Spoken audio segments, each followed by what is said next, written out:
Yes, the weather is tending towards the thunder. Am I the first? No, Mr. Sheridan arrived about 20 minutes ago. I believe he went into the bathroom in the hallway to effect repairs on his hair. It's somewhat windblown. Hasn't Theodosia come down the stairs yet? I believe your sister is upstairs changing her gown. Probably for the 14th time if I know Theo. I don't know who she thinks she's going to impress. What in the world is this? I haven't the slightest idea, Miss Amy. Mr. Sheridan had left as soon as he arrived, instructing me to allow no one to touch it. That's strange. Have a look, shall we? But Miss Ainsley. Now, no qualms, Mama. I've been instructed not to touch it, but I do not choose to obey those instructions. It's no reflection upon you. Naughty, naughty. Adler, I only wanted to peek at what you're being so mysterious about. Even at the risk of your own inheritance. What? Are you saying this thing has some connection with Uncle Josiah's will? As a matter of fact, it is Josiah's will. On a roll-up chart? Isn't that a bit unusual? Josiah Travers was not a usual man. Excuse me. You may as well stay, Mullins. The reading of the will is scheduled for 8 o'clock. If you go all the way back to the servants' quarters at your normal speed, you'll never make it back here in time. That's not out of the door. I'd better go and get the rest of the staff. Come in, before you freak salad. Pippi, Lucretia, we're almost ready to start. Well, I hope this is the Travers residence, because if it's not, I'm staying here anyhow. That weather is not fit for polar bears. Oh, is there a glass of brandy on the premises? Oh, an oasis. Do you mind if I help myself?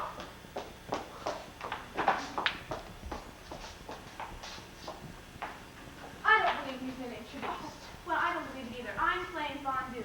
Who are you? I'm Eloise Ainsley, Mrs. Travers' sister. But I'm afraid I don't recognize your name at all, Miss Fondue, was it? Oh, it still is. Is there an Adler Sheridan here? I'm Adler Sheridan, Miss Fondue. So glad you could make it. Friday nights are easy. I don't have to get up for work in the morning. What sort of work do you do, Miss Fondue? I'm a kindergarten teacher, and you can call me Flames. Adler, I don't understand. I had assumed tonight was just for family. I'm merely following your late uncle's instruction, Eloise. He left a list of names and was most specific about who should attend. I see. Miss, I wonder, that is, could you explain to me how I knew Josie? Josie. Do you mean Uncle Josiah? Well, I could hardly call him that, seeing as he wasn't my uncle now, could I?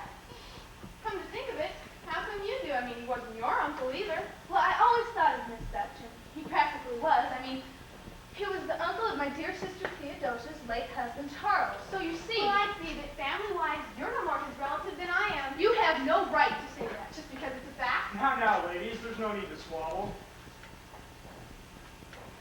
Especially in front of the servants. Well, we're getting started pretty soon. I've got a crown roast of lamb in the oven. Darn, and I grabbed me a big knack on the way over. You should have told me there'd be refreshments. Excuse me. Relax, Mullins. I'll get it. Why don't you and the others make yourself comfortable?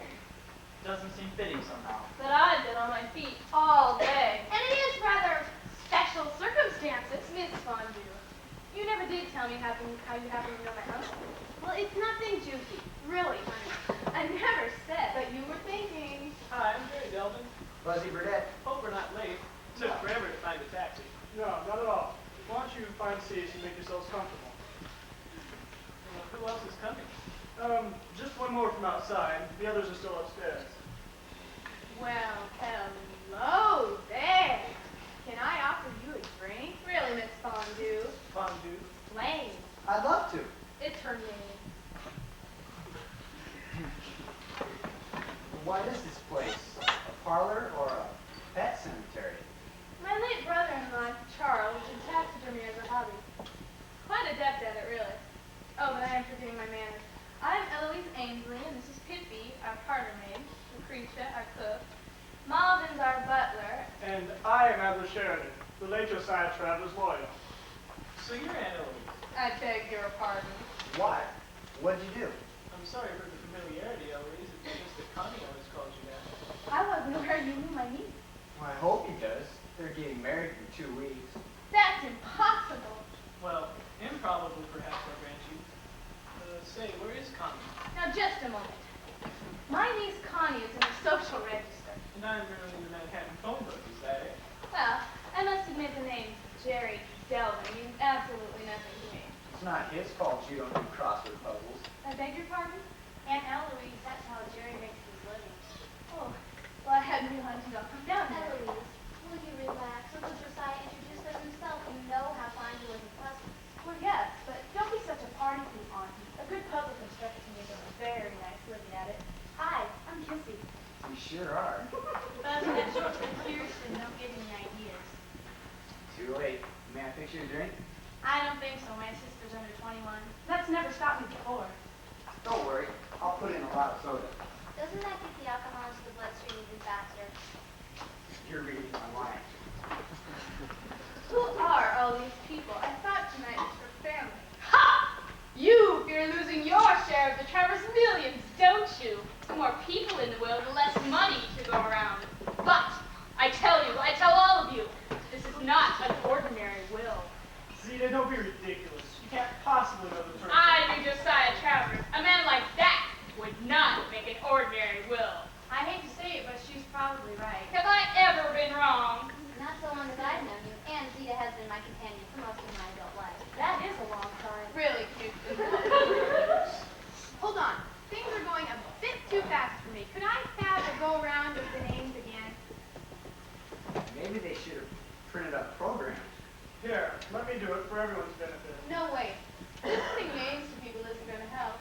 I should like to know why certain persons are here. Isn't this gathering by invitation only? Well, yes, but I believe Eloise is trying to sort out in her mind what possible reasons for certain there are of those invitations. Oh, now I get it. Here, let me start. I'm Jerry Delvin. I make my living creating puzzles for a variety of magazines. I met Josiah Travers one day when he came to my office to complain about an erroneous definition I'd given as a puzzle group. He was very big on puzzles. He certainly was. We could barely keep him supplied with enough magazines to satisfy. even so, the world must be full of puzzle creators. Why should Uncle Josiah have singled out Mr. Delvin in what should be a family inheritance? For that matter, why did he insist on Mr. Sheridan inviting Buzzy here tonight? Buzzy never even met him. Then how did he even know Buzzy existed? Obviously, as a friend of Jerry's, his name cropped up in the investigator's report. Zita. Connie, your great uncle had me investigated? Why didn't you tell me? Well, I was afraid you'd be upset. You were right. The nerve of him snooping and prying into... Jerry, it's common practice in wealthy families to be certain that marriageable offspring will fall prey to fortune hunting. Oh, thanks a lot. Jerry, I didn't take those detectives on you. Of course you didn't, Jer. Give her a break, huh? I'm sorry, Connie, but you should have told me about it. I would still like to know how these two became engaged. Where did they meet? When did they? The same day Josiah met Jerry and Eloise. He didn't drive that day, you must remember.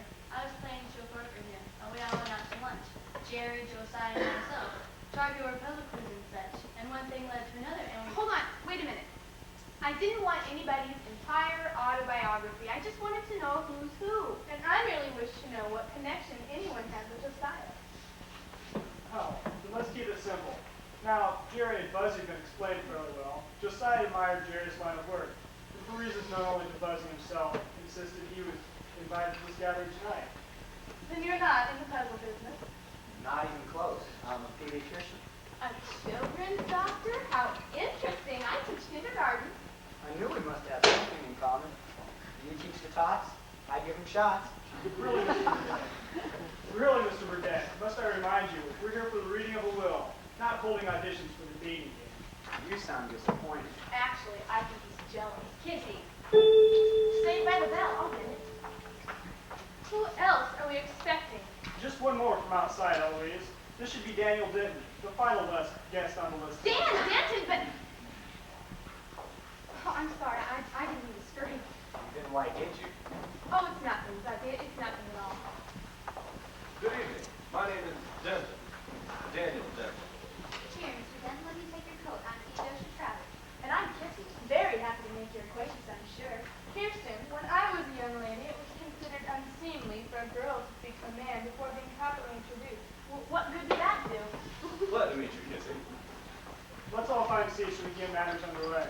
Not so fast. We still have a lot of identifying to do. I thought you mystical types knew everything without being told. Nobody's perfect. Well, we'll find seats and we can begin. I'm taking the comfortable chair.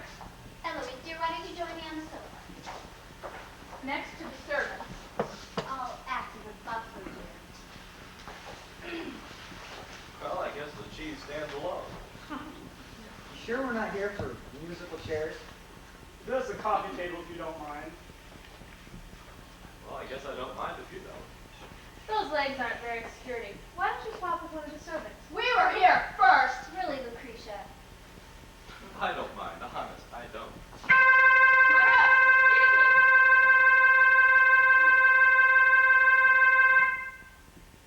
Now's your chance, Dan. You might as well, Mr. Dunn. Anything to get matters over with. Adler, could we please get on with this? We can always fill Lucretia in later. Just because she has to cook for the lot of you, why don't you go take care of dinner? We'll fill you in later. Hippie, you're forgetting your place. Nonsense, Eloise. Even servants have feelings. But you were speaking out of turn here. Sorry, ma'am. Now that domestic harmony reigns supreme again, may we... Adler, there's no call to be snotty. Well, look, while we're waiting for Lucretia, why don't we finish that expose we started a moment ago? Well, thank you, Kirsten. That's very thoughtful of you. Not really. I guess I'm just as nosy as you are.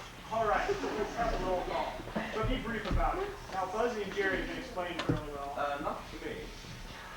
Very well. Take it from the top. Okay, I'm Jerry Delvin, a puzzle constructor. Josiah loved to do puzzles. I presume that's why he invited me. And I'm Buzzy Burdett. Since there's no tiny tots on the premises, I assume I'm here because I'm Jerry's best friend. Doesn't make any sense, but there it is. I'm Flame Fondue, and I teach kindergarten. I met Joseph, that is, Mr. Travers, at an assembly meeting at my school when he was the guest of honor. He donated a new wing to the school, and that's why he was there, to make the formal motions of turning over the check. I must have made an impression on him, I guess. So we know he was of sound mind. Mr. Burdett. Sorry, it slipped out. Well, I'm here because I'm Connie Travers, Josiah's grandniece, and, well, I live here. Same goes for me, except I'm Kissy, not Connie, of course. Your turn, Eloise. But why should I have to? You made us do it. Oh, very well. I am Eloise Ainsley, Mrs. Travers' sister. I am here by invitation because, well, I'm a family member. And I'm the Theodosia Travers she just mentioned. I married Charles about 10 years ago when he was a widower with 2 young daughters to raise. Charles died about 5 years ago, and I've raised Connie and Kissy ever since, and, well, I live here. I'm Pippi Dixon, the parlor maid. I work here. I'm Marvin the butler. I work here too. I am Zita von Zock. I've been Theo's friend and companion for many years. I came here to live when Charles passed away. Now, Lucretia, who just were running out of here, is the family cook. Does that cover everyone? All except Dan Denton. This is all rather embarrassing. Should the ladies leave the room? Oh, no, it's nothing like that. It's just that, well, I never met Mr. Josiah in my entire life, and I really don't have any reason, or I don't know why I'm here. Really? How very odd. That is, well, as Josiah's longtime lawyer, I still couldn't be expected to know all of his acquaintances, but he was most specific that you be in attendance tonight, Mr. Denton. Oh, wait. Perhaps it's not who Mr. Denton is, but what he does. I mean, Josiah would certainly say a plumber without really knowing the man personally, if you follow me. So perhaps... Say, that makes good sense. And come to think of it, you never did tell us what you are, Denton. Well, because I couldn't think of what possible relevancy it would have to my being here. Just what do you do then? I can tell you that. Dan Denton is a plainclothes policeman working out of the homicide division. Oh, I thought we were all over this. There, Eloise. I'm sure it's merely some sort of coincidence. What is? All over what? Then you don't know. I never told Jerry. It was so awful. And the newspapers were not giving details, and the police commissioner promised to keep it under wraps as a favor to the family. He and Josiah had been very close friends. Whoa, what details? Keep what under wraps? What's going on around here, anyhow? You may as well know the truth. Kirsten. No, it has to come out sometime. Not at the rate it's going. Connie, what have you been keeping from me? Uncle Josiah, the way he died, you assumed it was of old age, and will I let you go on assuming it? Assuming, Connie, you told me your great uncle had died quite peacefully in his bed. Well, he did, in a way. What way?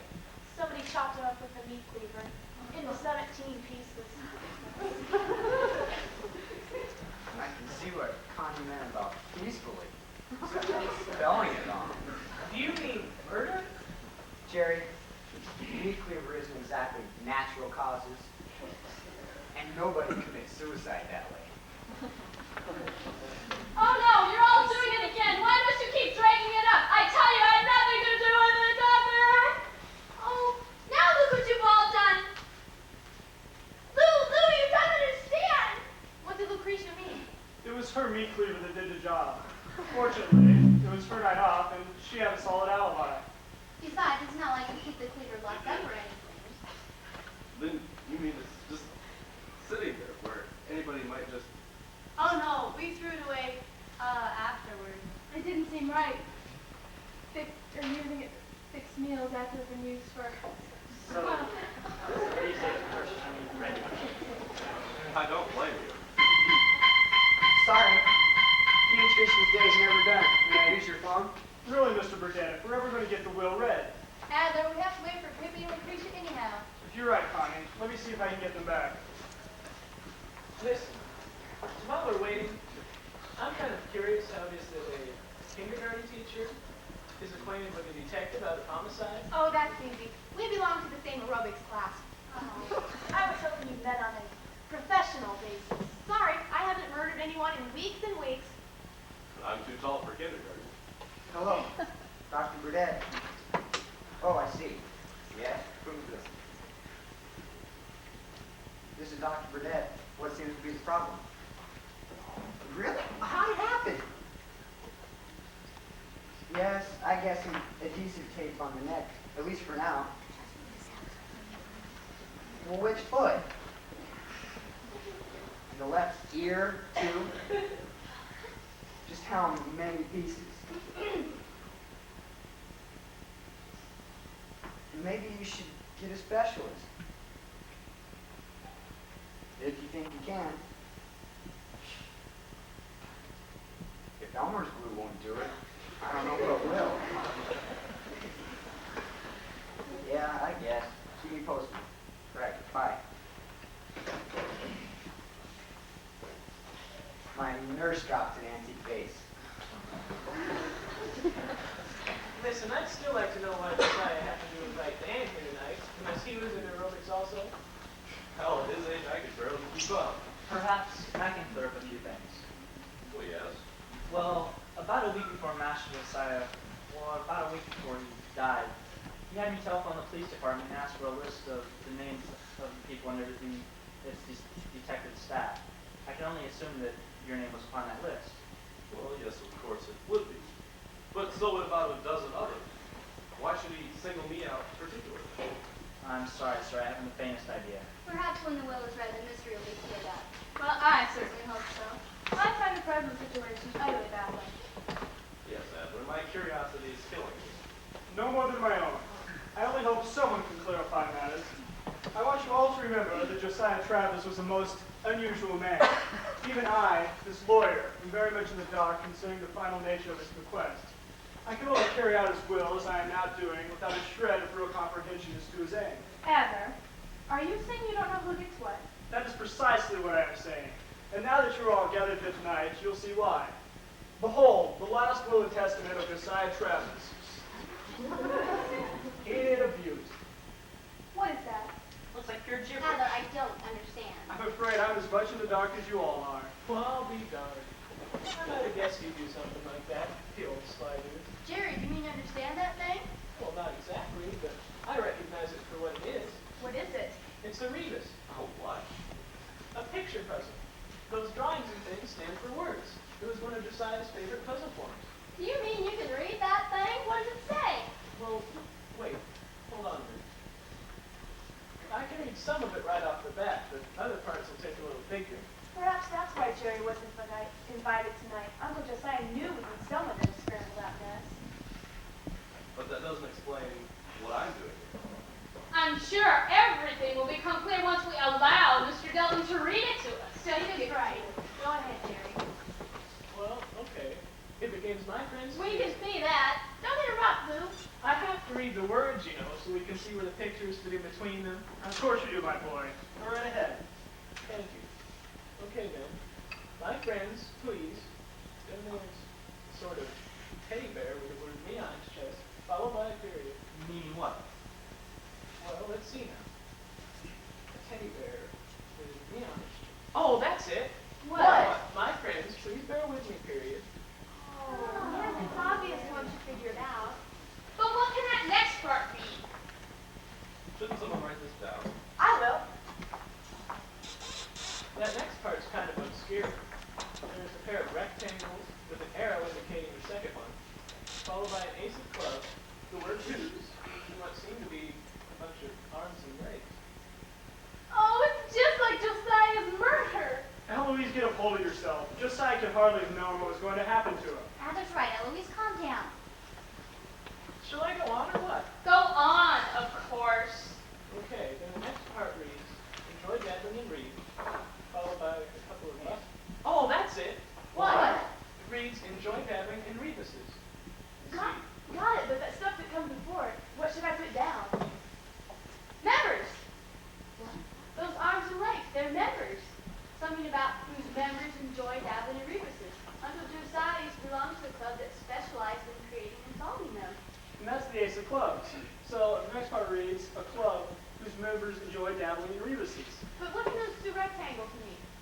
That's where rebuses get tough. I mean, there's so many varieties of terminology possible. Besides being rectangles, they might also be referred to as boxes, or tetragons, or oblongs. Or maybe they're supposed to be two blank sheets of notepaper end to end. But that arrow must mean something, doesn't it? Pippi dear, a well-trained parlor maid only speaks when she is spoken to. Eloise, I think under the circumstances, propriety should be left by the wayside. Pippi was invited after all. I think Josiah's will should be fair game for everyone. Well then, I have kind of an idea. Whatever those two things are, the arrow seems to mean we should only consider the second. Do you see? Good thinking, Lou. Yes, that must be it. Let's see. Second rectangle, a club. No, that's Well, wait. Maybe that terminology has its own variation. I mean, it could also be rectangle number 2 a club. Or even oblong too. Casey, that's it. What? Oblong to a club. I don't get it. It's a pun. Most rebuses are. It reads, I belong to a club whose members enjoy dabbling in rebuses. I still don't get it. Oblong. I belong. Oh, yes! Of course I get it. This is fun. Well, naturally, why would Josiah have indulged in all these years if it wasn't any fun? I've got that next part right after the comma. It's the sign for therefore. I remember that from high school geometry class. Good for you, Malcolms. Got it. What's next? Oh, this next bit's easy. It was one of the first things I recognized as soon as Mr. Sheridan rolled down the chart. And in the midst of all those words, we have a drawing of an open tin can, a mustache-balding man with an Elizabethan ruff around his neck, and what must be a Bible just before the next period. Now figure the man to be William Shakespeare. I mean, he's certainly Elizabethan. And that sketch reminds me of a picture I saw of him once. But what could my last Shakespeare possibly mean? Not Shakespeare, Will. Oh, so the next part reads, therefore, I have decided to leave my vast fortune to anyone, friend, relative, or stranger, who can decode this, my last will and, Testament! Oh. Yes. I'm afraid I'm stymied by that next drawing, though. Looks like someone machine gunned a pair of swabbies. Anyone else care to give it a try? Let's see. Holy sausages! That sounds like a line from Fat Man and Robin. Perforated pepperoni? That alliterates nicely, but what sense does it make? Actually, those two things look more like hot dogs to me. But what could punctured hot dogs mean? Look, let's skip that part and move on. Maybe it'll make sense to us once we know the context. what picture are we supposed to look behind? Well, that's the only one in the room. So, what's behind it? Josiah's wall safe. Its location was supposed to be secret. Adler, Uncle Josiah obviously wanted to see it. Why else put it into the will? But whose faces are those in the picture? Well, on the left, that's Sandra Dee, the movie actress. Some kind of animal paw. A whopper of a pimple on it.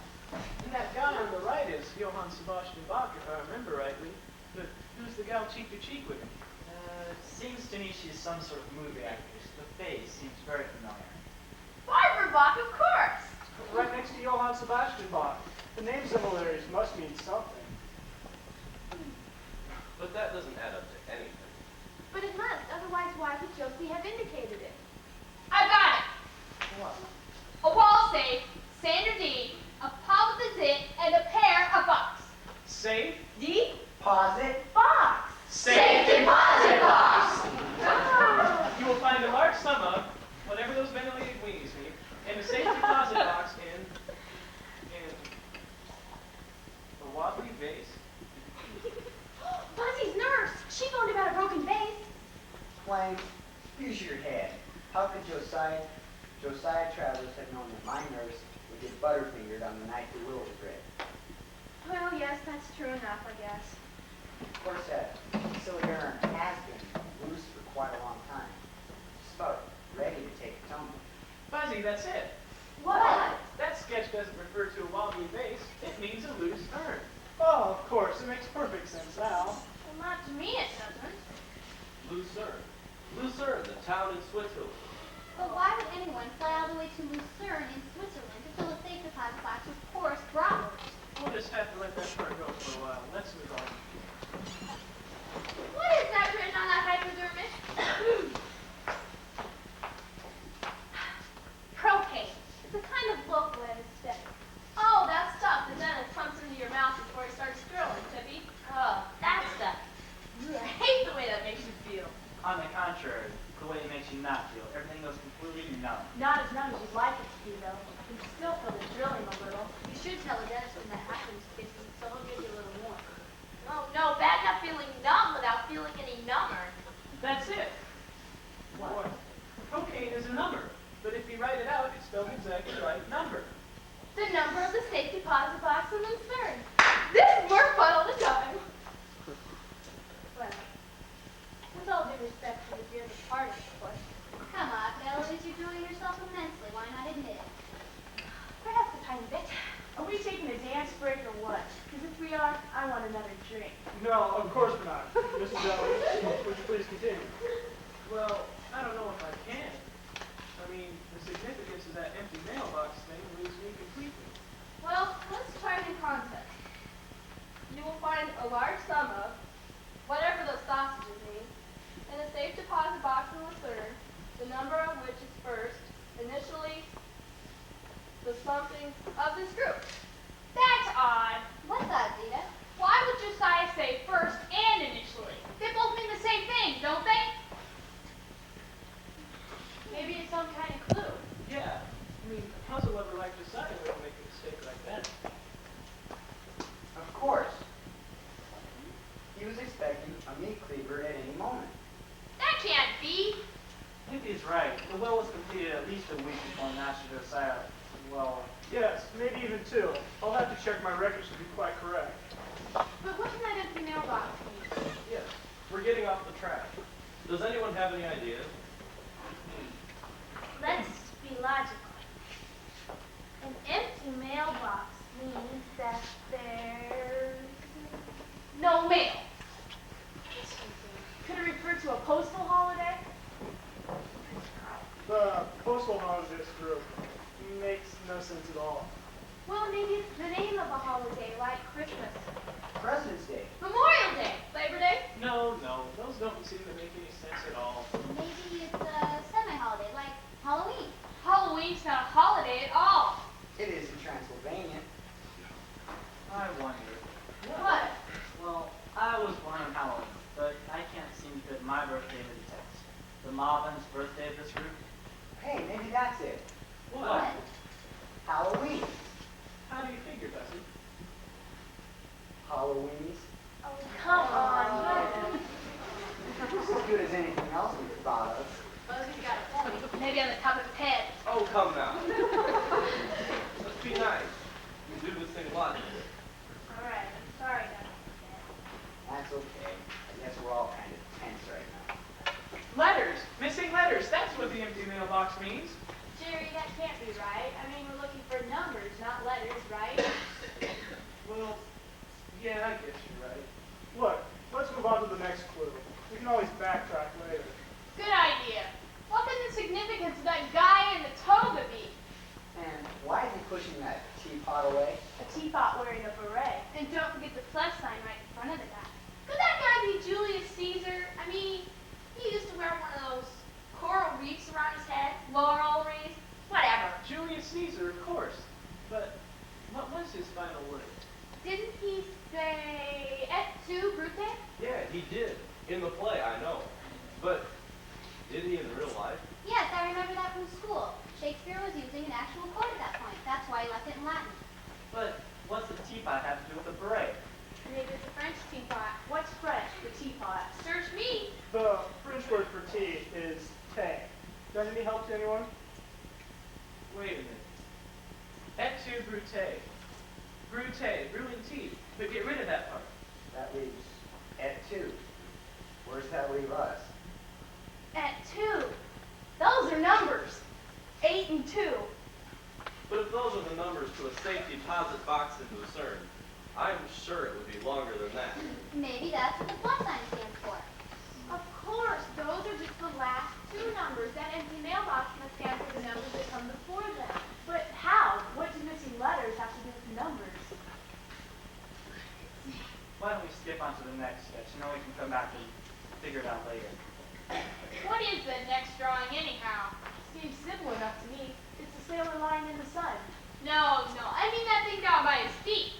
Looks like a squash football to me. We're a badly drawn Valentine heart. I think it's a kidney. You're all wrong. It's a bean. I'm a cook. Trust me. Hey, I think she's right. A navy bean. Otherwise, why draw that sailor before it? No, it's too flat for that. It's more like a lima bean. Maybe it's not the type of bean at all. Maybe it simply means bean. So then the next phrase reads, P.S. You should also know that I have been. Could I have been what? Been given a tanning by a sailor? Let's skip that part and move on. Look at the significance of the speed limits on these. What's so hard to figure? 0, 0 miles per hour. Seems simple enough to me. Well, yes, but why 2 zeros? 0 miles per hour would mean exactly the same thing. Dan's right. That double zero must be significant somehow. Roulette. That's the only thing I can think of that uses a double zero. Do you suppose that could somehow refer to Las Vegas? Might also be Monte Carlo. Or even Atlantic City? Which means it probably doesn't refer to any of them. I mean, we usually prove that way when we playing there. Let's skip on to the last sketch, and then we can go back over it all later. Well, okay. There's a diamond marked AD and another diamond marked BC. And the second one is stuck in that I. Diamond, diamond and I, gold diamond and I. Gem, not diamond. It's a horoscope sign. Gem and I. No. Josiah wasn't in the horoscopes. Was he? No, of course he wasn't. But why 2 diamonds? Older. The first diamond is just a setup showing a gem that's of recent age, so we'll know the other one is older. Of course. So the next part reads, the older Gem and I in this very house kindly see to, at least the two seem to be as simple as that, kindly see to the usual legalities inherent in such instances. In one instance. As the lawyer of the group, I think that legalities part must somehow refer to me. Don't you agree? That would seem to make sense. Kissy, what have you got so far? Well, not a lot, I'm afraid, but here's what it says, more or less. My friends, please bear with me. I belong to a club whose members enjoy dabbling in Regency. Therefore, I have decided to leave my vast fortune to anyone, friend, relative, or stranger, who can decode this, my last will and testament. Wait a minute. Are you saying there aren't any specific bequests? It would certainly seem so, dear. But that's not fair. Aunt Eloise, it was Uncle Josiah's money. We should be able to dispose of it any way we wanted to. Oh, that's easy for you to say. You've already got trust funds for you and Kirsten and Theodosia. Look, you can find it out about the terms a little later. Let's just try and see what those terms are first, shall we? Go ahead, Jerry. No, why don't we let Kirsten? Okay, but here's where it starts getting kind of murky. You will find a large sum of perforated hot dogs in the safe deposit box in Lucerne, the number of which is first, initially, that empty mailbox of this group plus 82. The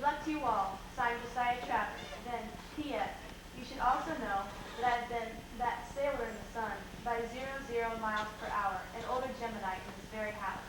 Kindly see to the usual legalities inherent to such instances. And then its initials after the PS, and that's it. Look, let's get all these drawings figured out, then we can try to solve them later. Maybe we should break for dinner and come back to it. I thought you had a Big Mac on the way over. Yeah, but drinking has given me an appetite. Come on, Pippi, you can help me slice roast. Sure thing. The dining room is this way. I still think the whole thing is damnably unfair. Now, Louise, you can't know that. Not until the entire will is solved. I wish I could figure out that empty mailbox thing. Those hot dogs with the holes that are driving me nuts. Missing letters. First missing letter. First initially missing letter. Shouldn't we be asking around to find out which one of the group is a Gemini? But what would someone's birth date have to do with it? They would have figured out once we knew who the name was. Evil! There is evil here. I feel it. It's very nearby, and it's coming nearer. Is she kidding? Don't scoff, Dan. Zita has some very unusual gifts. Look, puzzling is bad enough. Let's not move on to spooky. Blake's right. There is an eerie sort of feeling in the air. Bobbins, why don't you go put some records on? As you wish, Lieutenant Devon. Initials, first initials. That's what the empty mailbox means, and I think it even explains why Dan is here tonight. What are you talking about? Look, you were invited here tonight, even though you never met Josiah Travers before. But he invited you after you checked all the names of the police men in your department. It must be because your name begins with a D. Why else would he invite you here? But why send for a detective at all? Because of the evil. I think that somewhere in that will, Josiah was giving us a clue to his killer.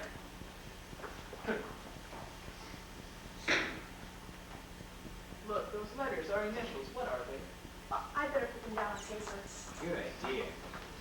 Well, look, which initials did you use? I mean, mine and Dan and Buzzy's are the same, first or last. No. Josiah said first initially. It must be the first name. Well, hold on, I've nearly got it. How's this? Adler, Buzzy, Connie, Dan, Eloise, Blaine. Then there's no G, H, or I. Then Jerry, myself, Kissy, Lucretia. Then we skip to Pippi. Then another skip to Theodosia, and we end with Sita. Well, wait, that's only 12 names. You left somebody out. It seems to be complete. Who did we forget? Muffins! Oh, I meant to stop at his name and ask him, but then I was so busy alphabetizing that I forgot. Forgot to ask him what? Well, his first name, of course. Begging your pardon, ma'am, but Marvin's is my first name. Isn't that unusual? I mean, I thought butlers usually went by last names. Why, yes, sir, that is true, but Master Josiah insisted on you calling me by my first name. Something about being in his will. And what is your first name, Marvin? Or your last name? Why, it's... What happened? Somebody turned out the light. Oh, hold it. There's a light switch over here. Ah, there it is. Robin! He's been stabbed! I felt the approach of evil. Too bad Marvin's game. I think he's dead. But how? No one was near it. But why would anybody want to kill Marvin? Who could do such a thing? And how did they do it? Yes, from whence did the hand of evil descend? There's one thing we know for sure. What? The butler didn't do it.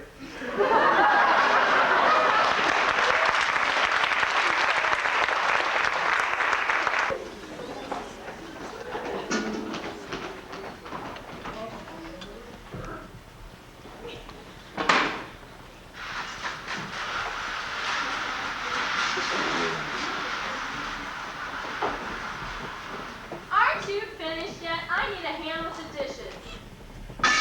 Sorry, Lou, those chalk marks don't come up very easily. And why do they draw chalk marks around the body anyway? So they could take photographs of the spot, I think. And know where it was. Why not just photograph the body? They did photograph the body. Then why bother with the chalk marks at all? I think they just like making messes. Oh, I wonder what's keeping Dan. He said he'd come right back. Probably paperwork. A policeman spends most of his time doing paperwork. You know, we were awful lucky we had a policeman on the premises when the murder occurred. I mean, our story of how it happened would have sounded fantastic. Well, what gets me is just how did it happen? Well, what do you mean, Buzzy? Well, the lights were not more than 5 seconds. How could anybody get to him, do the deed, and then perhaps our killer was wearing track shoes. It really is baffling, though, Wes. Sometimes one sense of time gets distorted under stress. The interval of darkness could have been much longer. In this case, would have had to have been, in order for our killer to arrive, do the poor man in, and then depart without anyone seeing him or her. I wish you wouldn't call him our killer, Adler. It makes me feel like I'm on his waiting list. Nonsense. Why would the killer be after you? Why was he after Marvin? Wait, Marvin was just about to tell us something when he got it. Probably something that would betray the killer somehow. But Buzzy, the killer wasn't the killer yet. We can't know that. I mean, somebody murdered your great Uncle Josiah. But if Mobbins knew who'd done it, why didn't he just tell the police? Perhaps he didn't know. That is, didn't know it had anything to do with Josiah's death until, what? well, I don't know. I can't imagine what he was going to possibly tell us. We don't have to imagine, Amber. We know. We do? He was about to tell us his last name. But what significance could his name have? Well, if we knew that, we might be able to expose our killer. The killer, please. Sorry. Oh, I wonder where Dan is, anyhow. He promised he'd come right back. What is this with you and Dan, Blaine? Oh, nothing. I mean, we went out to dinner after aerobics class a few times, but that was all. Didn't that defeat the purpose of all your exercise? Aerobics always gives me an appetite. Just why are you so concerned with Dan's return, Paul? Because I want to go home. And Dan said that none of us could go anywhere until he got back. Is that so unreasonable? Gosh, I sure hope he doesn't question us. I get nervous enough just taking pop quizzes in the newspaper. An innocent person has nothing to fear. Have you strolled through Central Park lately? I mean, from the police. What do the station houses do with all those rubber hoses? You know, she sits that way much longer. A couple of Egyptians are going to tiptoe in there, and they're going to clap her into a mummy case. Do not mock what you do not understand, Dr. Burnett. But Zeta, what are you meditating about? I am trying to find the focal point of the evil aura in this house. Any luck? Not so far, but there is something. A flicker, a glimmering. But would it hold up in a court of law? The law, bah! It knows nothing of the infinite, of the horrible, throbbing emanations that pure evil gives off. Only I can sense such things. But if the law won't believe you, what good does it do? Once I know who the killer is, I can inform the authorities, and they can pinpoint their investigation of that person. But what if that doesn't help? I mean, if the investigation can't turn up anything illegal about that person, all you've done is let a killer know that you're onto him. And that's not what I call very bright. If the law won't do anything, why then I will do something. Whoa there, that could be mighty dangerous. Stopping a forewarned killer. I, Zita Van Zock, will not have to stop. No murderer, no matter how strong-willed, can resist the full brunt of my powers. Come off it, Zeta. I don't believe in sorcery. You are an idiot! Oh, sorry. Return to normal. What did she do? Zeta, what did you do to him? Jerry, I told you she had strange powers. Oh, Zita, this is fascinating. You must come and do your stuff for my kindergarten class. Really, Miss Fondue, my powers are not a toy. Well, I only thought that maybe you could... My dear, I only meant that, well, my powers are very real. The children could become terribly frightened by such a demonstration. I'm afraid you don't know children very well, Zeta. They're some of the most bloodthirsty. Well, let's say this. Blood and gore are to borrow from the sound of music, some of their favorite things. Did I miss something, my dears? Buzzy just got an accident with most of Zeta's whammy powers. Otherwise, it's been Dulesville all the way. How's Eloise? Finally asleep. Luckily, I had some sedatives in the medicine cabinet before there was almost hysterical over Mama's murder. I wasn't exactly a picture of serenity myself. I mean, here we are, casually chatting, and the lights go out, screaming, and they come back up on an unexpected course. Has anyone figured out what happened exactly? That's just what we were trying to do before that whammy. Frankly, I'm baffled, though. I mean, there's no way a killer could have come and gone in that short a space of time, but it happened. At least we know who did do it. What do you mean, dear? Well, it wasn't any one of us in the bunch over by the desk. We can't be certain of that, Kissy. In the darkness, well... Listen, even Olympic medalists couldn't have galloped across this entire room, killed Marvin, and then galloped back to join us before Buzzy turned the lights on again. For one thing, we'd have heard him. Say, that's right. We didn't hear anything, not a footstep during the time the lights were out. Of course, us ladies were screaming pretty loudly. Yeah, but footsteps are an entirely different kind of noise. You don't just hear them, you feel them through the feet. And I'll swear there wasn't even so much as a rustle or something like that. Really now, how it was done is much less relevant than the fact that it was done. And until we know by whom, the nightmare goes on. It's no wonder poor Eloise is upset. I wish the murder was all she was upset about. What else is there? I think she's more upset about Jerry Delvin. About me? Oh dear, I knew we should have told her about the engagement. It has nothing to do with your engagement to Jerry. It has to do rather with his line of work. Wait, it's not his fault he doesn't make the big bucks suitable to a marriage in No, this. no, you're all missing my point. You mean missing Louise's point, don't you? I'm not sure. Just what are you getting at, Mrs. Travers? Well, Jerry, after all, you are a puzzle expert, and the unusual nature of Josiah's will does require specialized knowledge to interpret. I never thought of that. How do we know you're not just hoaxing the lot of us? This is ridiculous. Why should I? Yeah, if he did give us the wrong numbers, we'd know the minute we tried to look him up. You're forgetting, Dr. Burdett. There is other information in that will, such as the identity of Josiah's murderer. Oh, you can't possibly know that. A clever man, a man like Josiah, suspecting he was about to be killed, would have some way of leaving a message. I rather think that the postscript is the part containing the vital information. Honestly, Zita, you can't expect us to believe that Uncle was killed by a sailor. Or a speed limit sign, for that matter. But what about that Gemini? I seem to remember Marvin getting very bemused the moment that part was solved. But I already told you that Josiah wasn't into horoscopes. Then what if it means something else? Like a real diamond in someone's eye? No. Why you miss your telling today? How could anyone get to sleep with a killer on the loose? Good, they're gone. I'm getting out of here. But Lou, the detective said nobody was to leave. If you had any brains, girl, you'd leave too. A killer can only be tried once. What's another murder, more or less?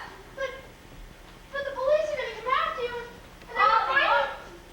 I'll be going on a plane to Switzerland before they've even known I'm left. Lou, you figured out the will. Of course I have all of it, including the name of the killer. And listen, Piggy, if anything should happen to me, well, you and I have been good friends for a long time. I don't have much in the way of possessions, but I'd like you to have this. It certainly wouldn't be worth very much. If only as a memento, if anything should go wrong. Lou, don't talk like that. Don't go, please. If you know who the killer is, you should tell somebody. I will, after I've collected those Swiss francs for the two of us. What Swiss francs? Those hot dogs with the holes in them. What else could they mean? And not a word to anyone. Do you hear me? If the killer thinks that you might know what I've told you, you could be in great danger. But are you sure you figured out the number of the safe deposit box correctly? Easy as pie. Just take the first names of the alphabet, alphabetically, and add up the missing letters up group by group. Now be careful, honey. I've got to go. Lou, just tell me who the murderer is. At least that way I'll know who to look out for. I don't have time to explain how Skip that part. Just give me the name. Oh, it's a Detective Beckerway. He must know I've gone. Not a word to anyone. Do you hear me? I'll leave as soon as there's no one else around. But what if he has to hang up his coat? Maybe why aren't you getting the door?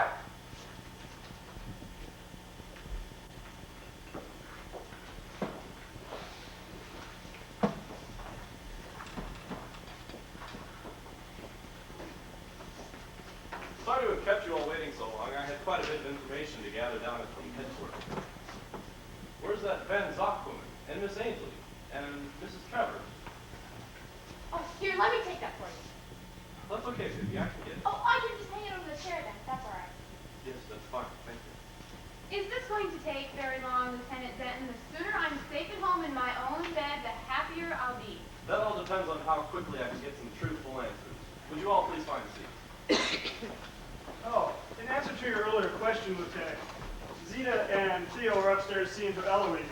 She had an awful bad scare, and when she screamed, we ran up there to see what was the matter. Scare? What sort of scare? It was nothing really. She woke in a semi-dark room and there was a lounging robe thrown over a chair by the side of the bed.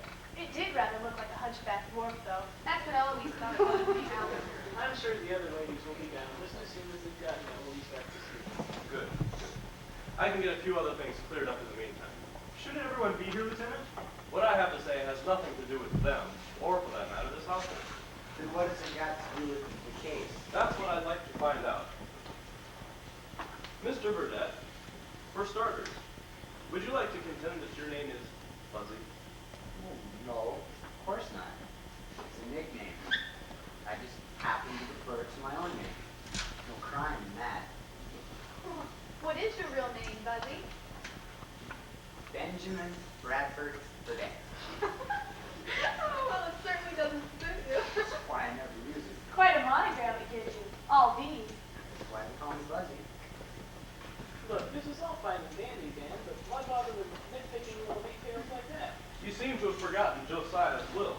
We need to know the exact first name of everyone present. Oh dear, that's right. But Buzzy's real name doesn't change a thing. It still begins with a B. Same goes for my own name, Kirsten and Kissy. They don't affect a little bit either. Oh, wait a minute. What a dope I've been. Yes, you have been, and I'm coming to that. But first, Miss Fondue, would you still like to claim that you're a kindergarten teacher? Well,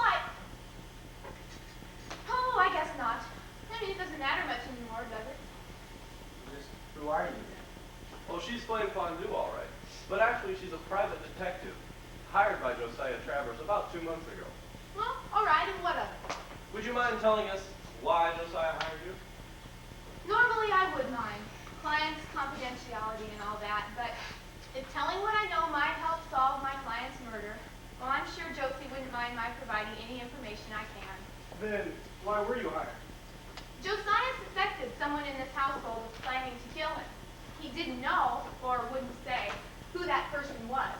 He hired me to investigate the lot of them, family and servants, to see if my findings matched his.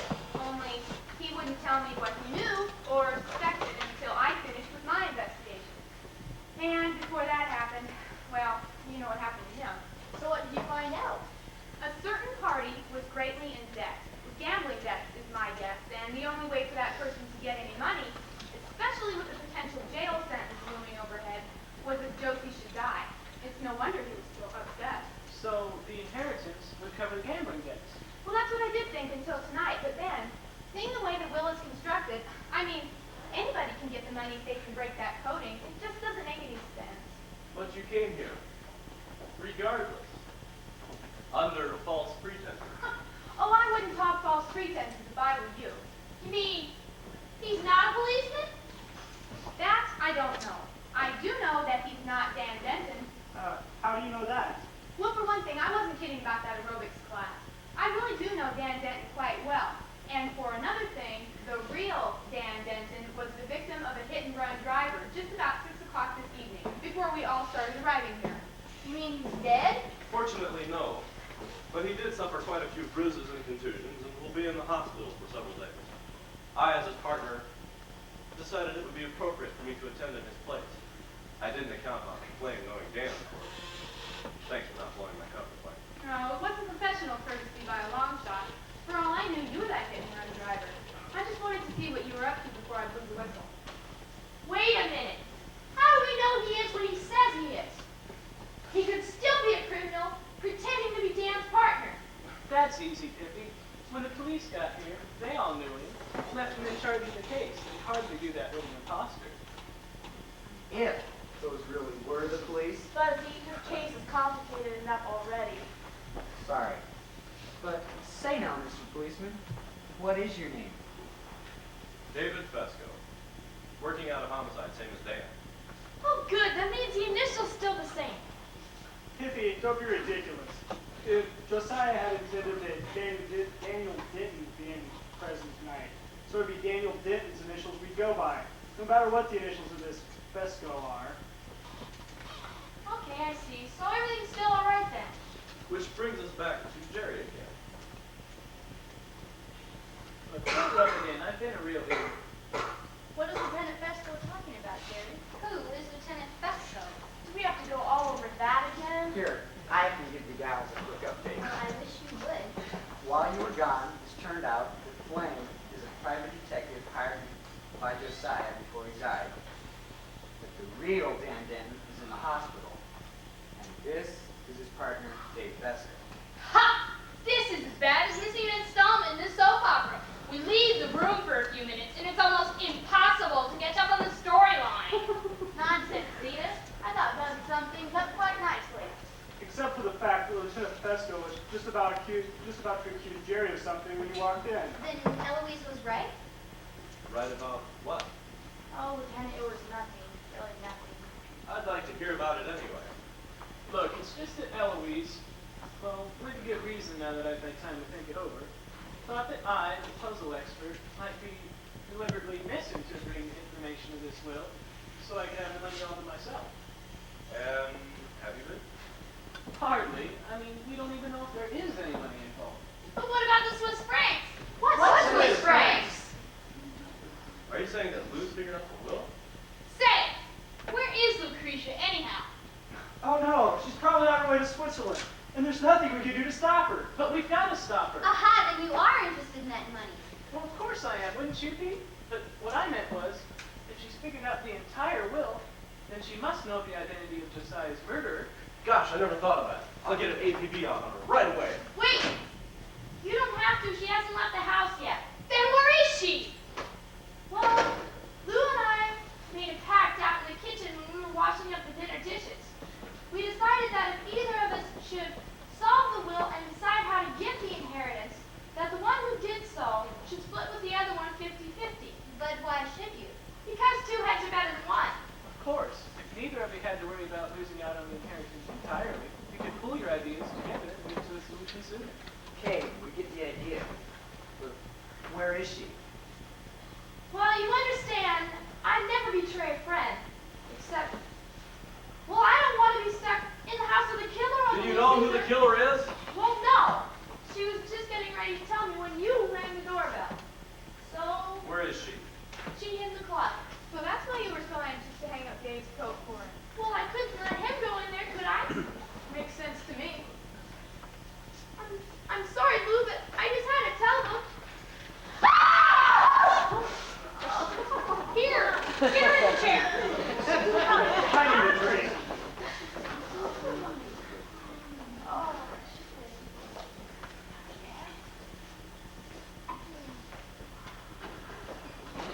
There's nobody in here. Then there must be some other way out of there. For 50's sake, there's better be. Lieutenant, surely you don't think Pippi killed Lucretia? It took me and Buzzy both to lift her off that hook. Pippi could never have done it alone. And if she had, she'd hardly be fool enough to lead us right to the body, would she? Well, she might have. I mean, knowing we'd find the body sooner or later. But if we found it later, we'd never connect it with her, Dave. She does have a point, Lieutenant, you must admit. I guess you're right. Nobody could fake turning that tail. Well, whoever did this, they did a good job of it. You mean she's dead? Afraid so. And the identity of the murderer died with her? Not necessarily. There is one other piece of information that just about puts a spotlight on the killer. What information? Well, here, let me show you. It has to do with the stop sign and the Gemini dip. Don't give us hints, give us the name. All right, it's at the church. Huh? What? You're out of your mind. Adler, how could you? Poor old Uncle Josiah and Mom isn't now Lucretia? Theo, use your head. I couldn't have killed Lucretia. If Lucretia ran into the closet when the doorbell rang, as Pippi is searched, you must all remember I was coming down the stairs with you, and haven't left the room since. Jerry, he's right. He was with us on the stairs. But I'm sure he hasn't left the room. Not without one of us noticing, that's for sure. You're right. Look, why don't we get Lucretia in her room? We'll solve this later. Yeah, Buzzy and Jerry, why don't you get her in her room? It's down the hall back to the kitchen. Thanks. If Lucretia ran into the closet as you were coming down the stairs. Gosh, I'm all screwed up. Wait,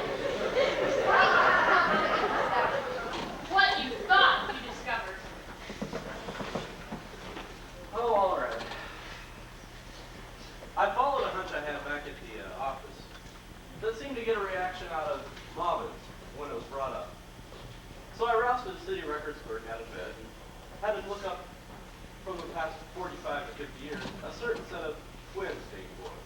Twins, of course. That's what the gentleman means. She must be. Here, I'll give her a brandy. But how could you? I mean, in a city as large as New York, there must be twins born at least once a week. Yes, but not with one of them named Adler Sheridan. But, Dave, what made you search for his name? This stop sign here, it's not really a stop sign, but remember how we couldn't figure out what the zeros meant? It's because they're not zeros. They're O's. And O-O-M-P-H spells ooh. Of course, Anne Sheridan. What are you talking about? It was before your time here. She was known as the Oom Gal, like Clara Bow was the It Girl. I don't get it. What does oomph mean? It was the publicity at Warner Brothers.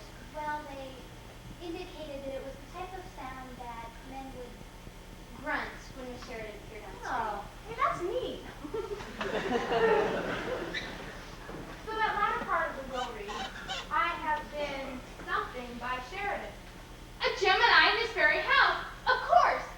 If we could have seen Adler, no wonder Josiah did the will and code, because if we could have seen Adler's name, Adler would never live to see the will at all. But he had to, of course, since he couldn't solve it himself.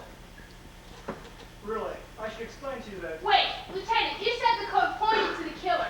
Where does the code say anything about killing? That was the tough one. It has to do with the sailor lying in the sun. I tried to think of what could a sailor lying in the sun mean. I mean, a sailor is a salt, a tar, a swabby, a seaman. And he's laying in the sun. He could be tanning, browning, burning, broiling, baking. The list went on and on. So what did you finally settle on? Well, I finally decided that the sailor was a tar getting himself a tan. And that makes me a killer? That doesn't even make sense. Not until you think of where you most often see a tartan. I'm a Scotchman's kilt. Of course. Of course, what? I can make heads nor tails of this. That's it, Dave. That's got to be it. You should also know that I've been killed by Sheridan. I should explain to you that I couldn't possibly have done it. You're missing one vital additional piece in the will. One that might point to someone else as being the killer? Precisely. But the only other possible explanation, the other person couldn't possibly have done it. What other person, Adler? My twin brother, Clavins. Peggy, look out!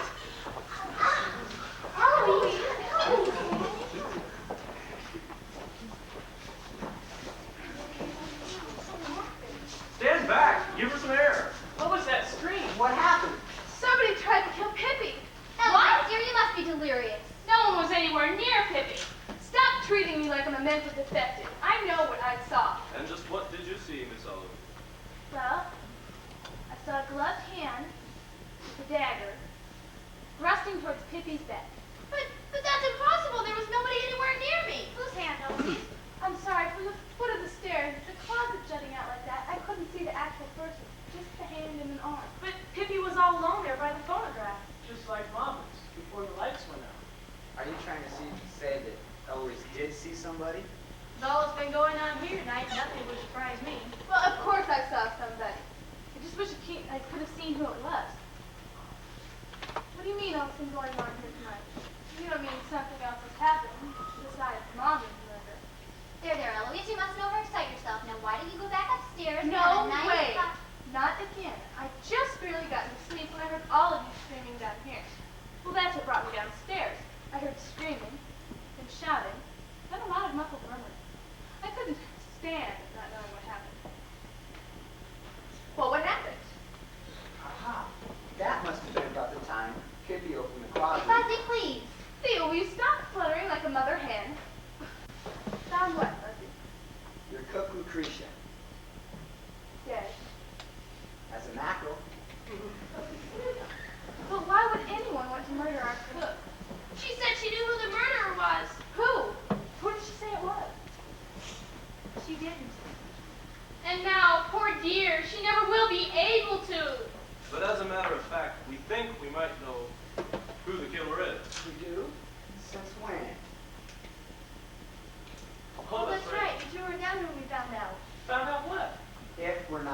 Rosie? Well, Dave found out that Marvin is actually Adler's twin brother. That's what the Gemini means on the chart. And that Sailor is a tar getting a tan. And the tartan is on a kilt, and kilt is a pun on the word kill. And Ann Sheridan was known as the Oom Gal. What is this? A murder investigation? Or trivial pursuit? Well, that's what the speed limit sign meant, Buzzy. Not 0-O. And O-O-M-P-H spells ooh. And Zeta pointed out that that's what they used to call Ann Sheridan. So I had the city records first. Look up all the twins from the past 45 or 50 years. Wait a minute. Are you trying to say that Adler did it? That's what they're trying to say, but they're missing one vital piece of Josiah's will.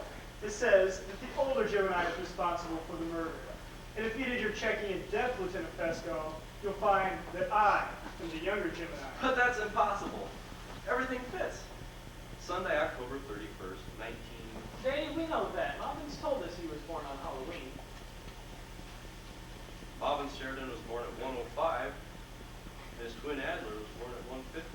But that makes Adler 45 minutes younger than Marvin. But that's crazy. That's precisely what I've been trying to tell you. The murderer named in Josiah's will is my twin brother Marvin's. This is insane. You're all saying that Marvin's was the murderer, and that he was stabbed before he could identify that murderer. I simply cannot see how it could have been both. Murderer and murder victim? Neither can I. Unless his conscience tormented him until he tried to... Killed himself. Theo, nobody kills himself by stabbing themselves in the back. Even if they wanted to, I don't see how they could. Your brother didn't moonlight as a contortionist, did he? Buzzy, Marvin's had enough trouble just walking across the room, let alone plunging a dagger into his own back. But Flame, if we all keep insisting that he didn't do it, Then one of us did it. that means that Josiah Travers' accusation was incorrect. That means that the rest of the will could be incorrect too. Even the numbers of the safe deposit box in Lucerne. Well, there's only one way to find out. Let's figure out the numbers and then see if there is such a box. And just which one of us do we trust enough to send to Lucerne and find out?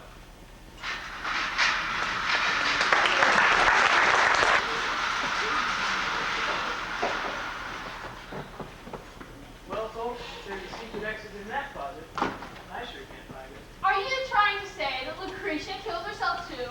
Yeah, Marty. That's right. Another one. Well, this time we think it was strangulation. Or at least, that's what we think it. Hold on a second. Buzz, you're the medical man. It was strangulation, wasn't it? Seems the most likely cause of death. I mean, that rope around your neck wasn't helping your hand. But you're not absolutely positive. Dave, it could be some rare South American poison. Why would the killer even bother? Marty? Yeah, we're almost positive it has to be strangulation. But we'll let the medical examiner give us the final verdict. Hey, by the way, how long do you think it'll take you guys to get up here? Yeah. Right. Alright, see you then. He figures 15, 20 minutes. Oh, good. That gives us just enough time to pretty up before they start drilling us again. Unless we decide to play charades. How can you all be so nonchalant about it? We're not really. It's just the mind's way of giving out protection so we don't go bananas. Called Poshoxy. It's just easier to get a bit giddy than to face up to the horror, I guess. It beats running in circles and screaming any day. I think I prefer hysterics to dumb jokes. Not me. I've had all the hysterics tonight that I want to have in my life. Amen to that. Has anybody figured out those numbers yet? Doesn't seem to be much point anymore. They're not going to let you leave the neighborhood, let alone jaunt across the Atlantic. Hey, buddy, don't forget that restriction includes you, too. Oh, what are you talking about? Being on the homicide squad doesn't absolve you of the suspect, Dave. Considering the salaries they pay policemen these days, a box full of Swiss francs could be mighty tempting. Oh, well, yeah, it would be. But you have to remember, I didn't have the chance or the opportunity to commit either one of those murders. Well, for that matter, none of us did. The 2 murders have been done. Look, while we're waiting, we might as well figure out those numbers. Guess it would be nice to be able to read the entire will at that. Shouldn't you be refraining from drinking on duty? I don't think the police commissioner would stay totally sober after watching 2 murders in one night. And don't forget the attempted murder of Pippi. Hey, that's right, and that's another puzzling development. I mean, motive? Both Mobbins and Lucretia could have exposed the killer, but what did Pippi know? Nothing. At least, nothing that anybody would want to kill me about. And we only have Eloise's testimony if there was an attempt on Pippi's life. How dare you? I may not be a spring chicken Adler, but I am far from senile. It's not my fault nobody else saw anything. Eloise, dear, no one's suggesting you were lying. You're just mistaken. Okay, here's that magic number to make all our dreams come true. Let's have it then, and race you all to the airport. Do you want just the numbers or the whole You better calculation? give us the whole thing, just in case our friend Buzzy made a mistake. Maybe someone will catch it. Fair enough. Taking us all alphabetically, it goes like this. Adler, Buzzy, Connie, Dan, Eloise, Blaine, and then we skip G, H, and I, and then we... Wait, remember that Jerry is actually Gerald, so... It doesn't matter. I've got to give Josiah credit. He must have taken that into account when he coded the thing. Taking what into account? Well, which name Jerry would be going by. See, the number itself is 3. I mean, the missing letters till the next name are G, H, and I. But if we go by Gerald, we drop the upcoming J, and the letters are now H, I, J. See, either way, it's still 3. We understand. Just get on with it. Okay. The next group of names are Kissy, Lucretia, and Mom. Then we skip N and O, which gives us 2 as the next digit. And then 50. Then skip QRS, giving 3 again as the third number. Then comes Theodosius, and we skip through U, V, W, X, and Y, giving us 5. And we wrap it up with Zeta. See, 3, 2, 3, 5. What was that last part? 8-2, as in at 2 brute. Well, minus brute. Well, just for clarification, then, let's see how the entire rule reads out to be coded. My friend, please bear with me. I belong to a club whose members enjoy dabbing and revision. Therefore, I have decided to leave my vast fortune to anyone, friend, relative, or stranger, who can code this my last will and testament. You will find a large sum of Swiss francs in a safe deposit box in Lucerne, the number of which is first, initially, the missing letters of this group, 3, 2, 3, 5. plus 8-2. Good luck to you all, and signed Josiah Travers. P.S. You should also know that I've been killed by Sheridan, an older twin, in this very house. Kindly see, too, the usual legalities inherent in such instances. J.T. I was wrong about the legalities part referring to me. They must somehow refer to you, Lieutenant. yeah, the usual legalities being a roundabout way of saying, call the cops. Nicely put, Pippi. Well, so now, seriously, what's our next move? What do you mean? Well, let's say the cops arrive, take away Lucretia's body, and sooner or later the case is considered unsolvable or something. We all get off the hook regarding having to stay in New York City. Yes. Well, was Kissy right a while ago? Do we all race to the airport? It does seem odd the more I think about it. Much as Josiah enjoyed his constant dabbling into puzzles, somehow I really can't see him unleashing a frank group of travelers in a neck-and-neck gallop for Switzerland. It wouldn't be like Josiah, no. Of course, Connie, you and I and Kissy all have our trust funds, but would we do that to the others? You're right. For instance, I know he likes Eloise, and she should get some kind of inheritance without having to scramble for it. Well, same thing goes for the service. Mobbins have given years of loyal service, and Pippi and Lucretia made a consideration also.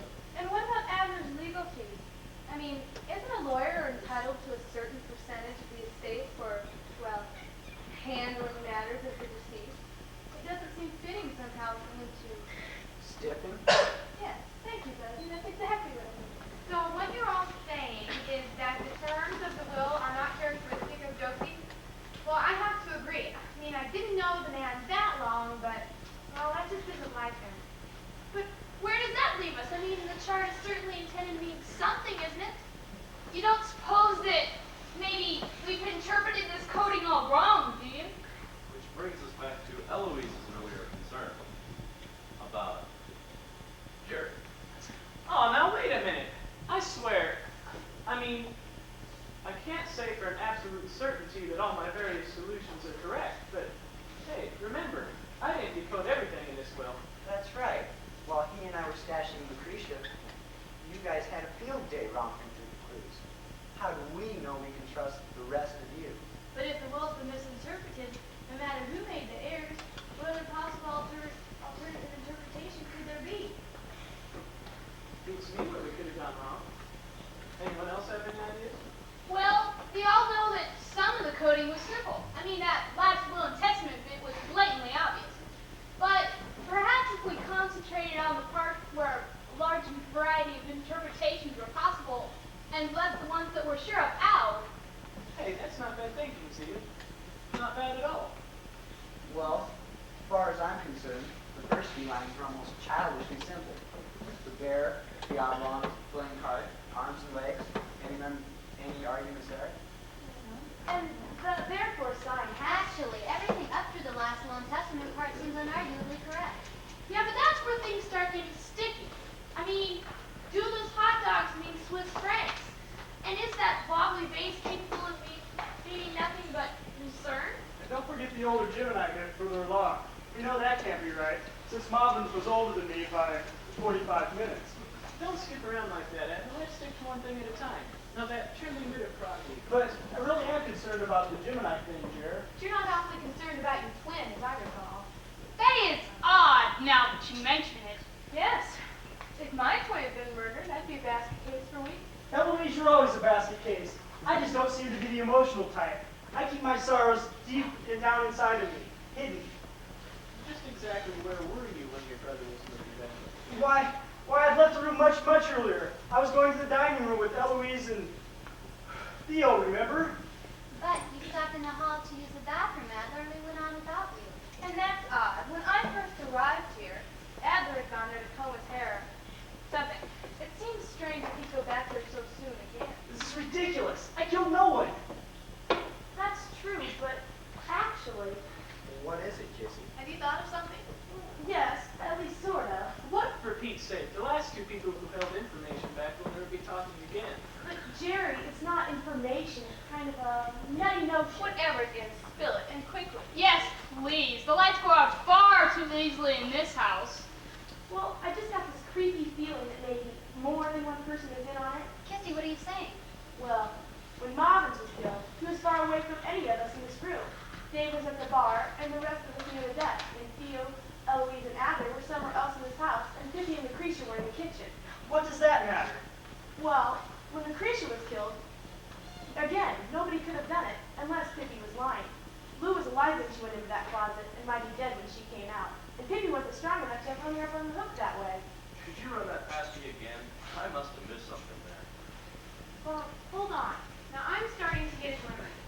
Neither murder could have been done, but we know both murders were done, and Pippi's murder almost done. And the murderer has to be someone in this house. But everyone is perfectly alibied for both occasions, which means there has to be a Confederate in the house, too. Confederate, huh? Are you saying the killer's Robert E. Lee? Adler, there is no call to be flippant. Never mind turning the clock back to the Civil War. We need a solution to today's problem. Holy Jumpa Jehoshaphat, Dave. What? The Sheridan twins, did your records clerk give you their weights at birth? Yes, of course. I could give you the answer to that question if you really wanted to know it. Not while you're still a suspect. I'd rather hear it from a cop. How dare you? Hey. Not for that. Be nice, remember? Now, do you mind telling me what the relative weights of babies at birth has to do with anything? As soon as you read me their weights, Lieutenant. All right. Alvin's was 6 pounds 4, Adler was 6 pounds 5. Beautiful. Then that and Theo's Civil War remark clinches it. What? Buzzy, if a woman gives birth to twins, what is the normal, or at least the average duration between their births, if they're both about the same size and weight? Well, there is no hard and fast rule, of course. Usually about 5 minutes, 15 tops, once the mother is... Please, Dr. Burdett. Oh, honestly, Eloise. They teach that stuff in grammar school nowadays. But girls, I still think that a sense of Let propriety. me boulderize it a bit, then. Once one twin arrives, the way is pretty much cleared for his companion to show up mighty fast. So that proves nothing, except that her mother had a difficult time at birth. I'm sure you will not disagree that an interval of 45 minutes is not impossible. Got us there. But what in blazes has giving birth got to do with the Civil War? Not a thing. But you just said... It wasn't what I said, it was what Theo said. Surely you don't think I have anything to do with... Jerry, you can't mean it. Me what? I never accused her of anything. You just did. Not you two. Look, I was just merely trying to clarify a statement that we've all been taking for granted. I've had enough of these insults. Why would I lie about our weight at birth and what possible relevancy could it have? I think it should be obvious to all of you.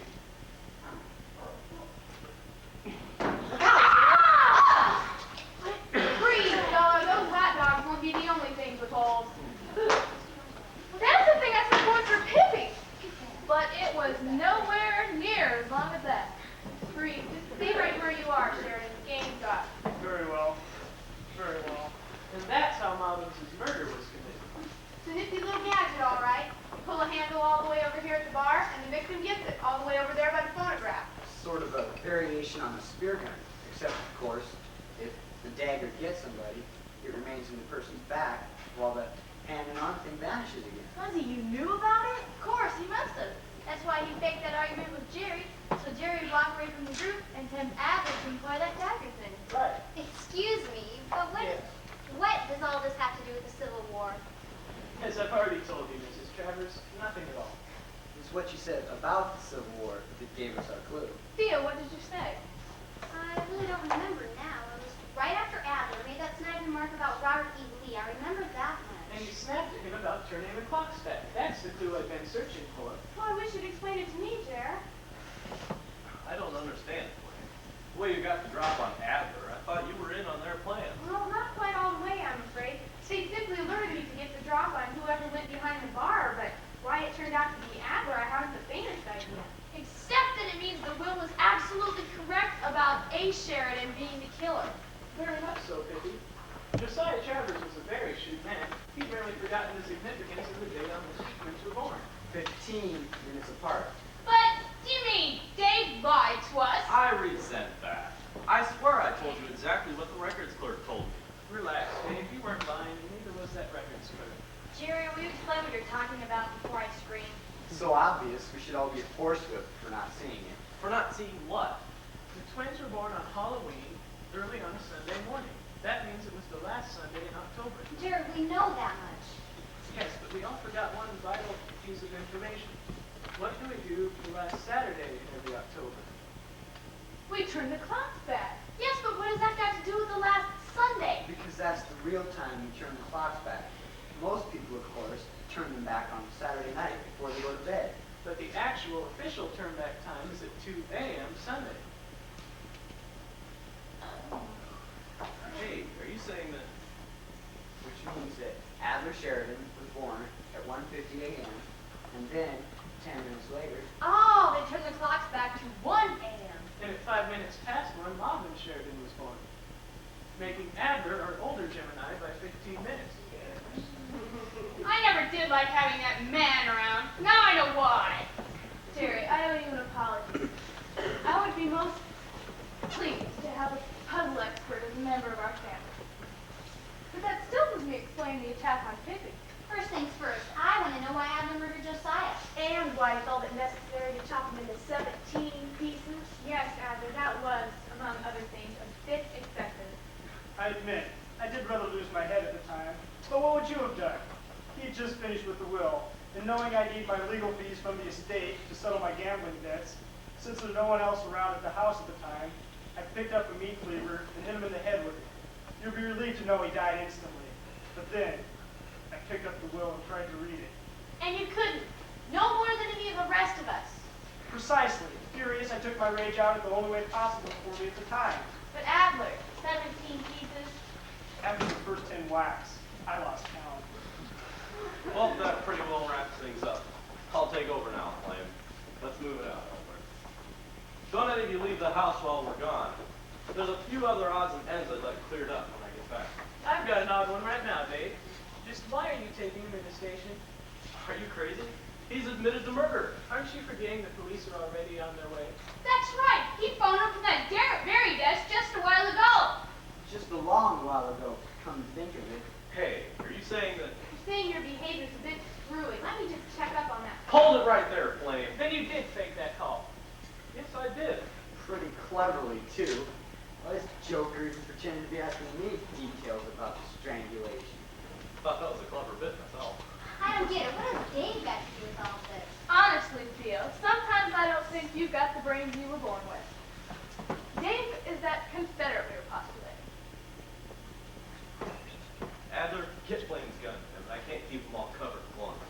Wait, if you're going to kill us all, you can at least explain why you tried to kill Pippi. I could, but I don't feel like it. The villain always tells in the last reel. Ah, but this isn't the last reel. First we killed a lot of you. Then we take the pleasant plane ride to Lucerne. And then... It's not even that difficult, Adler. The money's not in Lucerne. Then you caught that bit too, did you? What bit? The misinterpretation of Lucerne in the Regas. Oh, so you did do some hanky-panky, didn't you, Jerry? Well, yes, I did, but not to you, at least not on purpose. I had to keep Adler and Dave in the dark about it. Then you knew I was in on it? Well, yes, but I can't take any credit for that. Flame told me. But how did Flame know? I knew before I even got here tonight. You see, Dave, you weren't quite as deft as you thought getting Dan Denton out of the picture. He saw who was driving that hit-and-run car. But that's impossible. I had tinted windows on the car and sunglasses and a scarf. Wow. I really walked into that one. Well, I'll admit I exaggerated slightly. No, he didn't see who was at the wheel of that car. But when I talked to him at the hospital tonight, he and I were both convinced that the reason that he'd been hit was so someone could come here in his place. And I knew who was guilty from the moment you walked into the room. But I thought you said that Dave was just pretending to be Dad's partner so that... Without telling Dan what he planned to do, not very likely. And what kind of cop, when his partner's almost killed, doesn't pay him a visit in a hospital? Fine, fine, for all the good it's going to do you. Let's get this over with, Adler, now. Wait! Can you please explain a few things? I mean, it's not as if the police were really on their way. You do have all the time in the world. We don't. Yes, but as I said earlier, I really don't feel like it. But Dave, don't I rate any consideration? What's this thing about Lucerne? It's in that bird up there. It belonged to the late cook. But Lucretia promised me I could have it. Pippi, what are you talking about? Wait, why would the Travers family let their cook keep a stuffed bird in the parlor? It was a gift from my late husband, Charles. All these various animals belong to members of the household. Charles thought they made rather nice birthday presents. And what did the household think? I don't know. What's the bird have to do with anything? I can tell you that. Anybody who's ever figured out a lot of crossword puzzles could tell you the term that crops up defined as a sea eagle. It's an urn. E-R-N-E. Urn. And it belonged to Lucretia. Oh, Lou's urn. Right on the button. That's what that Lucerne referred to. But if the safety deposit box is in there, what bother to give us the number? Well, why don't we just open it up and... Hold it right there. Sit down. Sit. Come on. Adler, you go open the door. Right. I hate to keep harping on this thing, but as long as we're waiting anyhow, could you explain why someone tried to murder Pippi? When I overheard Lucretia talking to her in the middle, I thought maybe she'd get all sentimental when she saw her friend got killed. Maybe pick up the bird and discover that... Well, hold it. Backtrack a bit. When did you overhear them talk? Well, he was hidden in that closet shortly before he rang the doorbell. Very good, Jerry. How did you know? Oh, well, that secret panel wasn't all that hard to find after I knew there had to be one. But when you went into the closet, you said you couldn't find one. Kissy, honey. He didn't want Dave to know he found it. Why not? Because who was it that came in from the front porch just moments later? Why, that's me. That wonderful, lovable tea. Wonderful, lovable. Oh, stop being so silly, both of you. I don't mean Dave. Well, then who? Why, Charles, of course, my late husband. Why, he used to stay out till all hours sometimes, and I'd get very angry at him and wait for him in the front hall. And so many nights I'd suddenly hear him snoring, and there he'd be in his favorite armchair with a book on his lap. Do you mean to say... Oh, how very devious of Daddy. I can see him now, hopping into the closet, reaching his hat and coat, then easing out through the closet door. Then grabbing the book, sliding into the chair, and snoring, so I think he'd been there asleep all along. He sounds like a man I'd like to have known. Oh, he was. Ah, guys. Good. Open it and let's get out of here. Oh, what were those numbers again? 323-586. Zeta, as soon as he opens that box, they're going to kill us. But Adler is not going to open the box. Oh, and why not? Because you are a frog. Ribbit.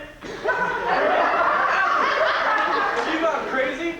That was me she made into the idiot. You should never mess with a juicy Oh, guy. you're not pulling that on me, lady. Zita, look out! What now, Dave? super brain, so I'll have to pick and choose my victims with care. He won't! You're dead, but if you're not, you will be. Ha! Missed!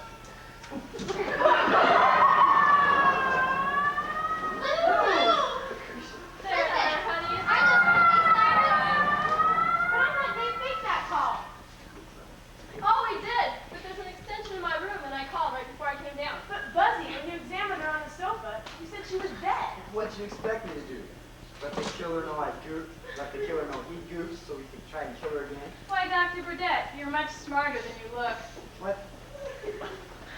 Listen, Zeta, can't you do something about our amphibian friend here? Oops, sorry. A frog was the first thing that popped into my head. You are a bread muffin! Zeta, didn't you forget something? Oh, I'm sorry. A breathing bread muffin. Lou, you took such an awful chance. What if he'd shot you before you clobbered him with the frying pan? No chance of that, my dear. I took the bolt out of his gun hours ago. We gypsy types are very good pickpockets. Hours ago. You mean before he got the drop on us? Well, we didn't know when he was going to revert to type exactly. But how did you know Dave was in cahoots with Adler? It was the only explanation for Mullins' murder. Whoever killed him had to be behind the bar at the time, and that's where Dave was, all by himself. The rest of us were down near the desk. How did he turn off the lights from there? That's where Adler came into it. After having gone into the bathroom, leaving the ladies for a moment, he ducked out the bathroom window, came around to the front porch, got into the closet through the secret panel. Then, all he had to do was turn out the lights and run back to the bathroom while Dave was eliminating Mullins from behind the bar. Okay. Let's not get sidetracked. Let's get looking at that box.